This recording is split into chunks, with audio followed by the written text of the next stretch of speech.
Movie start होती है। Movie के स्टार्ट में हमें एक आदमी सपाला को दिखाया जाता है। यहाँ पर एरा हमें 1900 का दिखाया गया है। उस जमाने में स्लेड्स पर सफर करना बहुत ही नॉर्मल था। चीजों को एक जगह से दूसरी जगह पर ले जाने के लिए स्लेड्स राइड का यूज किया जाता था और इस राइड के लिए खास किस्म के डॉग्स को यूज किया जाता था। सपाला भी एक स्लेड राइडर था और उसके पास बहुत ही अच्छी किस्म की नस्ल के डॉग्स थे जो कि उसके सफर और उसके काम को बहुत ही ज्यादा इजी बनाते थे। एक दिन सपाला के पास एक नए पपी की बर्थ होती है। ये साइबेरियन हस्क का पपी था और ये डॉग काफी ज्यादा कमजोर होते हैं। सपाला का ये ख्याल था कि ये डॉग उसके किसी भी काम का नहीं है क्योंकि ये इस डॉग को बाकी डॉग्स के साथ स्लेड राइड पर लेकर नहीं जा सकता था। इसीलिए सपाला चाहता था कि वो इस डॉग को किसी और को दे दे, मगर सपाला की वाइफ ऐसा बिल्कुल भी नहीं चाहती थी क्योंकि वो सभी डॉग्स को अपने बच्चों की तरह रखती थी। सपाला की वाइफ इस डॉग का नाम टोगो रखती है और कहती है कि टोगो मुझे अपने बच्चों की तरह प्यारा है। ये सभी डॉग्स मेरे दिल के बहुत ज्यादा करीब हैं और मैं इनमें से किसी को भी अपने से दूर नहीं करना चाहती। हमें टोगो को एक मौका देना चाहिए। वैसे भी अभी ये बहुत छोटा है, हमें इतनी जल्दी इसके बारे में कोई भी कंक्लूजन नहीं निकालना चाहिए। अब सपाला ऐसा चाहता तो नहीं था मगर फिर भी वो अपनी वाइफ की बात को मानता है। अब जैसे जैसे वक्त गुजर रहा था टोगो बड़ा हो रहा था,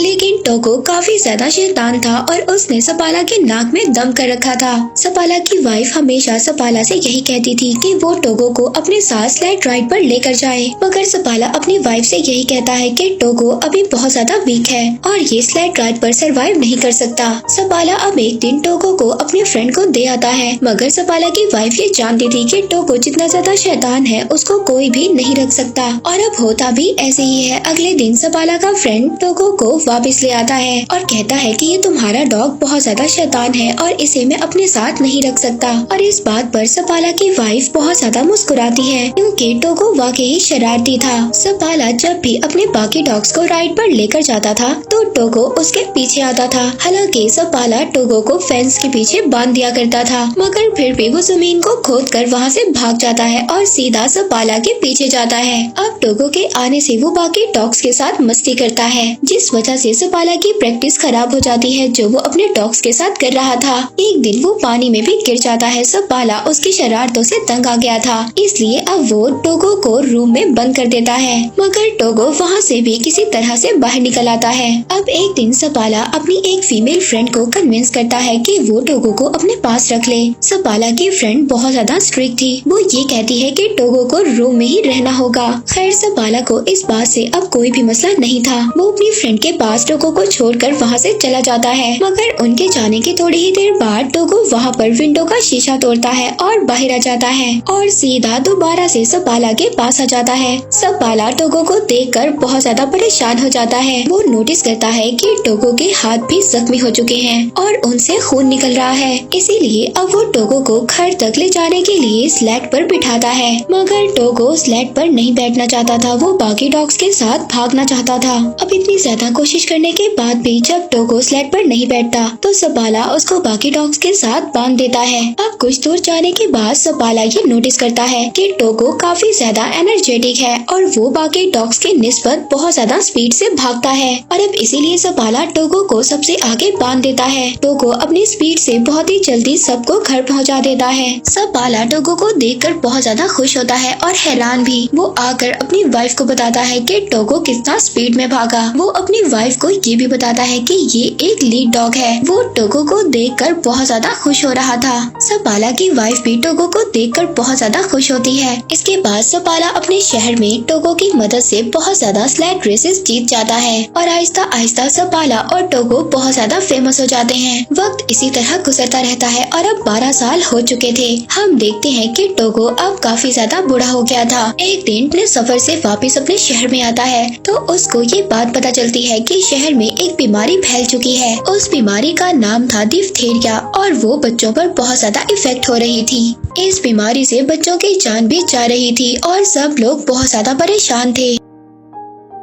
अब मेयर वहाँ पर एक मीटिंग बुलाता है जिसमें सपाला भी जाता है। मेयर बताता है कि इस बीमारी का एक एंटीडोट भी है जो यहाँ से 600 किलोमीटर दूर नेवाडा में है, लेकिन वहाँ पर जाना बहुत ज्यादा खतरनाक है क्योंकि एक बहुत बड़ा तूफान आने वाला है। मेयर वहाँ पर सपाला से भी मौसम के बारे में पूछता है तो सपाला उसको जवाब देता है कि जब मैं वापस आ रहा था तो मौसम को देखकर डॉग्स भी घबरा रहे थे और टोगो भी बहुत ज्यादा घबरा रहा था। टोगो ने काफी साल बाद कुछ ऐसा किया है और अगर वो मौसम से घबरा रहा था तो हमें भी घबराना चाहिए। इसके बाद सपाला वहाँ से चला जाता है। सपाला जब बाहर आता है तो एक डॉक्टर उससे लिफ्ट मांगता है। अब सपाला उसको अपनी स्लेड पर हॉस्पिटल छोड़ देता है। हॉस्पिटल में जाकर सपाला देखता है कि सब बच्चे बहुत ज्यादा बीमार हैं और अगर मेडिसिन ना लाई गई तो बच्चों की जान को भी नुकसान हो सकता है। अब ये सब देखकर सपाला सोच में पड़ जाता है। वो घर आकर अपनी वाइफ से कहता है कि मैं दवा लेने जरूर जाऊंगा। वो कहता है टोगो को भी मैं अपने साथ ले जाऊंगा। तब सपाला की वाइफ उससे कहती है कि टोगो अब 12 साल का हो चुका है और तुमने खुद ही कहा था कि टोगो अब इतना ज्यादा स्ट्रॉन्ग नहीं है और अब तो मौसम भी बहुत ज्यादा खराब है और मैं नहीं चाहती कि तुम उसकी मौत का रीजन बनो और तुम अपनी सारी जिंदगी इसी बात पर गुजार दो कि तुम्हारी वजह से टोगो मर गया। मगर सपाला तो टोगो के बगैर जाना ही नहीं चाहता था। वो अगली सुबह टोगो को लेकर अपनी वाइफ को गुड बाय बोलकर चला जाता है। अब जैसे जैसे सपाला और उसके डॉग्स आगे बढ़ रहे थे तूफान भी आगे बढ़ रहा था और हवा इतनी ज्यादा तेज थी सपाला को कुछ भी नजर नहीं आ रहा था। टोगो सबसे आगे था और सपाला अपने डॉग्स को आगे बढ़ने के लिए बोल रहा होता है क्योंकि इन्हें नेवाडा से मेडिसिन लेकर बहुत जल्दी वापस आना था। सपाला अपने डॉग्स के साथ बहुत ही गहरी ढलवान पर होता है। तभी टोगो वहाँ पर रुक जाता है लेकिन सपाला को कुछ भी समझ नहीं आ रहा था। सपाला जब आगे देखता है तो एक बहुत ही बड़ी खाई होती है। टोगो ने इस भयानक तूफान में भी उस गहरी खाई को देख लिया था और इसीलिए वो रुक गया था जिसकी वजह से सपाला और उसके बाकी डॉग्स की जान बच गई थी। तभी सपाला देखता है कि टोगो के पाँव में बहुत गहरी चोट लगी थी और उससे खून भी आ रहा था। अब पूरा दिन सफर करने के बाद सपाला और उसके बाकी डॉग्स एक आउटपोस्ट पर पहुंचते हैं। उस आउटपोस्ट पर एक लेडी डॉक्टर होती है। वो सपाला को बताती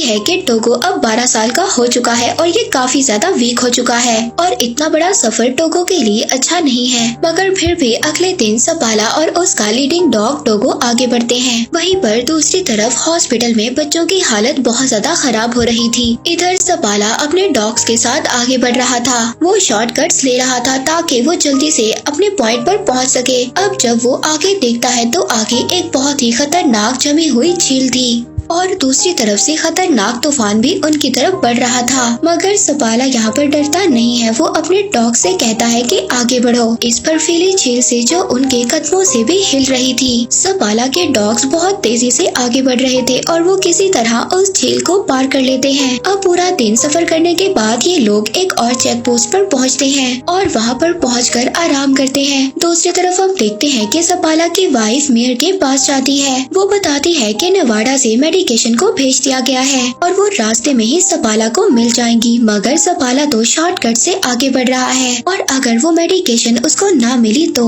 उसका सफर और भी ज्यादा बड़ा हो जाएगा। वहीं पर दूसरी तरफ हम सपाला को देखते हैं जो पूरा दिन सफर करने के बाद एक और चेक पोस्ट पर पहुंचता है। टोगो की हालत बहुत ज्यादा खराब हो गई थी। टोगो फिर भी आगे बढ़ना चाहता है। वो रुकना नहीं चाहता। वो लीड करना चाहता है और अब ऐसा ही होता है। सपाला अपने शॉर्टकट से जा रहा था और अगर उसको वो आदमी ना मिला जो नेवाडा से मेडिकेशन ला रहा था तो सपाला के लिए उसका सफर और भी ज्यादा मुश्किल हो जाएगा। अब सपाला यहाँ पर बहुत ज्यादा थक गया था। उसकी आंखें बंद हो रही थी मगर उसके डॉग्स बिजली की तरह आगे बढ़ रहे थे। हम देखते हैं एक आदमी है जो नेवाडा से आया था। उसके पास ही दवा थी। वो आदमी रुकता है मगर सपाला अपने डॉग्स के साथ आगे बढ़ रहा था। वो आदमी उसको आवाज भी देता है लेकिन सपाला अपनी हिम्मत होशी में होता है। यहाँ पर बहुत तेज हवा भी चल रही थी जिसकी वजह से सपाला उस आदमी की आवाज को नहीं सुन पाता। मगर टोगो ने यहाँ पर कुछ तो सुन लिया था। उस आदमी को ऐसा लग रहा था कि सपाला ने उसकी कोई भी बात नहीं सुनी और वो ऐसे ही आगे चला गया। मगर तभी वो आदमी देखता है कि सपाला वापस आ रहा था क्योंकि टोगो वहाँ यहाँ पर रुक गया था और अब सपाला के पास वो दवा थी जिसकी वजह से वो इतनी ज्यादा दूर आया था। अब वो दोनों आगे जाकर एक चेक पोस्ट पर रुकते हैं। सपाला का दोस्त उससे कहता है कि टोगो को यहीं पर छोड़ दो। मैंने ऐसे इन खतरनाक तूफान में अपने बहुत ज्यादा डॉग्स को खोया है और मैं ये नहीं चाहता कि तुम भी अपने इतने प्यारे डॉग टोगो को खो दो। लेकिन सपाला इस बात से मना कर देता है। वो कहता है कि टोगो मेरा लीड डॉग है और मैं इसके बगैर सफर नहीं कर सकता। और दोबारा से सपाला अपने डॉग्स के साथ सफर शुरू कर देता है। दोबारा से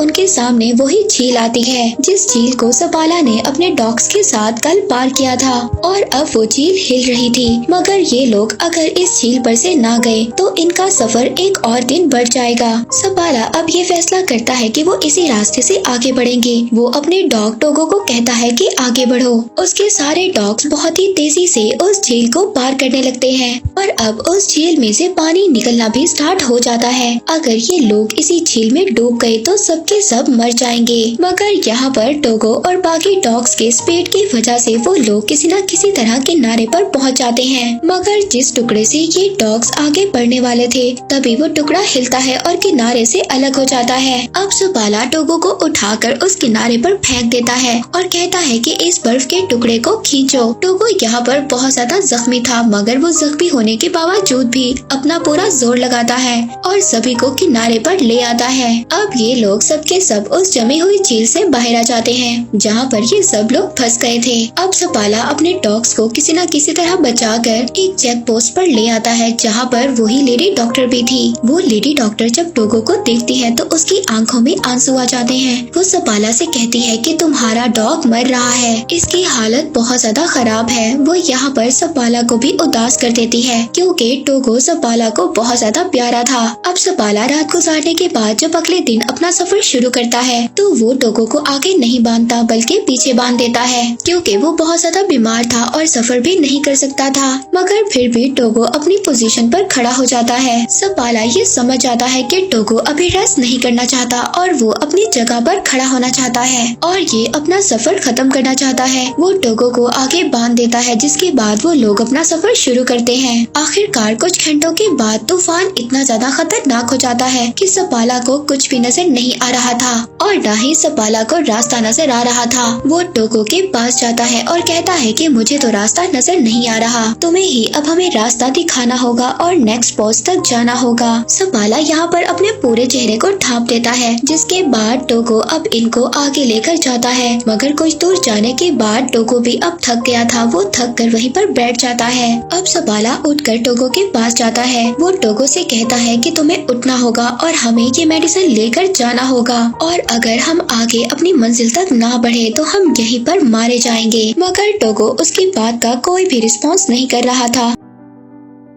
सपाला इस बात पर बहुत ज्यादा खुश था कि टोगो की वजह से उसकी जान बच गई। मगर टोगो उसकी बात का कोई भी रिस्पॉन्स नहीं कर रहा था। तभी एक आदमी लैंटर्न लेकर वहाँ पर आता है, यानी कि यहाँ पर टोगो ने अपना काम कर दिया था। उसने सपाला को चेक पोस्ट तक पहुँचा दिया था। वो ये देखकर बहुत ज्यादा खुश होता है क्योंकि टोगो की वजह से सबकी जान बच गई थी। अब सबके सब अंदर जाते हैं क्योंकि टोगो बहुत ही ज्यादा बेहाल होता है। उसकी हालत बहुत ज्यादा खराब होती है। यहाँ पर एड नाम का एक आदमी था जिसको सपाला की वाइफ ने भेजा था ताकि वो उस आउटपोस्ट पर पहुंचकर उस मेडिसिन को ले ले और जल्दी से उस मेडिसिन को लेकर वापस आ जाए जहाँ पर बच्चे बीमार हैं। रात को सबके सब रेस्ट करते हैं। इसके बाद सुबह को वो आदमी वो मेडिसिन लेकर निकल जाता है और कुछ ही देर के बाद वो नॉर्म सिटी पहुँच जाता है जहाँ पर एक रिपोर्टर उसका वेट कर रहा था क्योंकि ये बात न्यूयॉर्क सिटी तक पहुँच गई थी कि एक आदमी इतना बड़ा सफर तय कर बीमार बच्चों के लिए मेडिसिन लेने गया है। अब रिपोर्टर को ये लग रहा था शायद यही आदमी अपनी टीम के साथ वापस आया है और अब वो रिपोर्टर सपाला के बजाय उस आदमी का नाम अपनी न्यूज में छाप देता है। सपाला की वाइफ बहुत ही ज्यादा डिसअपॉइंट होती है। दूसरी तरफ टोगो भी काफी हद तक रिकवर हो जाता है।